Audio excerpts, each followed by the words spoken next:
Most people think deep sleep happens simply because they're tired. It doesn't. Deep sleep happens when your brain believes the environment is safe enough to shut down vigilance. And the hormone that largely decides that is cortisol. Cortisol is often misunderstood. People treat it like the stress hormone, but biologically it functions more like a timing hormone. Its real job is to regulate alertness across the 24-hour circadian cycle. In a healthy rhythm, cortisol spikes in the morning to wake you up and gradually declines throughout the day. By night, it should be near its lowest point. That drop is what allows the brain to enter deep sleep. When cortisol stays elevated at night, the brain interprets the environment as potentially unsafe. So, it delays deep sleep. You may fall asleep, but the brain refuses to fully power down. To understand how to lower cortisol at night, you first have to understand the deeper system controlling it. The hidden system behind cortisol. Cortisol is controlled by a three-part system called the HPA axis: hypothalamus, pituitary gland, adrenal glands. This system constantly evaluates your environment for signals of threat or safety. When the brain perceives stress, the hypothalamus releases CRH. CRH signals the pituitary gland. The pituitary then signals the adrenal glands, and the adrenal glands release cortisol. This entire cascade can happen in seconds. But here's the important part. The brain does not distinguish well between physical threat and psychological stimulation. Late night emails, overthinking, social media arguments, bright artificial light. To the HPA axis, these can all look like survival signals. So cortisol stays elevated long after the sun goes down. The circadian clock that controls cortisol. Your cortisol rhythm is synchronized by a structure in the brain called the suprachiasmatic nucleus. This tiny cluster of neurons sits inside the hypothalamus and acts as the master clock of the body. It receives direct information from the eyes about light exposure. When morning light hits the retina, the clock signals the body to increase cortisol. This is called the cortisol awakening response. But the same clock must also lower cortisol at night. And that only happens when the brain receives consistent signals of darkness and safety. If those signals are inconsistent, cortisol declines more slowly, which delays deep sleep. Why deep sleep requires low cortisol? Deep sleep occurs during slow-wave sleep. In this stage, the brain produces large, synchronized delta waves. Neural activity slows dramatically. Metabolic waste is cleared from brain tissue. Growth hormone is released. Memory networks reorganize. But slow-wave sleep requires the brain to disengage from threat monitoring, and cortisol directly interferes with that process. High cortisol keeps the brain's locus coeruleus active. The locus coeruleus releases norepinephrine, which maintains alertness. As long as this system remains active, the brain cannot fully enter deep sleep. So even if you're technically asleep, your brain remains partially on guard. That leads to shallow, fragmented sleep. The three major triggers of nighttime cortisol.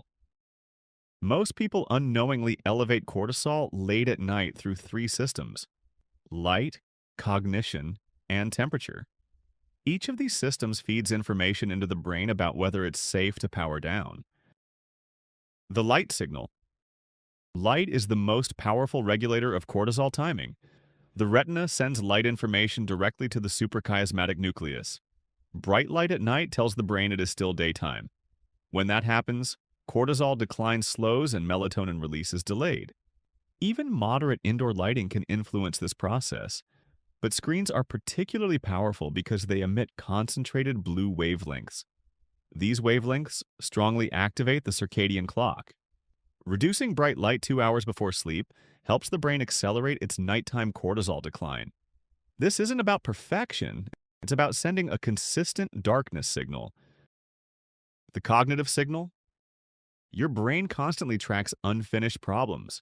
When something feels unresolved, the prefrontal cortex continues running predictive simulations. This mental activity signals uncertainty, and uncertainty activates the stress system, which raises cortisol. That's why many people feel physically tired but mentally wired. The brain is still trying to solve something. Externalizing these thoughts helps close that loop. Writing down worries, plans, or next day tasks tells the brain the problem has been stored safely. The prefrontal cortex can finally disengage, and cortisol drops. The temperature signal. Your core body temperature naturally drops before sleep. This cooling process is a major signal that activates deep sleep. But if the body remains too warm, the brain interprets the environment as daytime. Cortisol decline slows, and deep sleep is delayed. Warm showers or baths can paradoxically help. Heat causes blood vessels to dilate. When you exit the shower, heat escapes rapidly from the skin.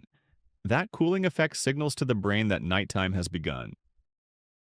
The emotional safety signal. The brain also evaluates emotional safety before sleep. Humans evolved as deeply social organisms. Conflict, rejection, or unresolved emotional tension can keep the stress system active.